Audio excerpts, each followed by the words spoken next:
শাকিব খান হল থেকে বের হওয়ার সঙ্গে সঙ্গেই দর্শকেরা তাকে দেখার জন্য ভিড় জমান, সঙ্গে পুলিশরাও প্রটোকল দিয়ে হাজির থাকেন।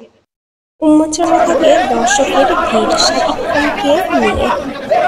বরবাদ ফিল্মের সাকসেস বলে মনে করি, সফলতা চলে আসে। আমার প্রডিউসার দুজন, সুমি ম্যাডাম, ব্রাদার আসিফ ভাই, দুজনেই খুব হ্যাপি। হৃদয় তো প্রথম সিনেমাতে ছক্কা মেরে দিয়েছে।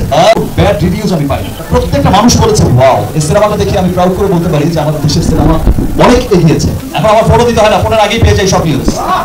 অনেক দর্শক শাকিব খানকে পায়ে হাত দিয়ে সালাম করেন এই ইন্টারভিউতে ও অটোগ্রাফ দিয়ে দেন শাকিব খান।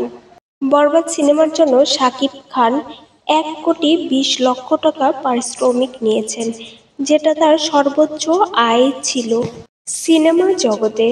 বরবাদের পরে তাণ্ডব সিনেমাতে শাকিব খান এই লুকেই হাজির হবেন এমনটাই আভাস পাওয়া গিয়েছে। দর্শকের সঙ্গে শাকিব খান সিনেমা দেখার অভিজ্ঞতাও শেয়ার করেছেন এবং তার শখ শেষ হয়নি এমনটাও জানিয়েছেন এবং সিনেমা জগতে তার এবার শুরু হবে এমনটাই বলেছেন।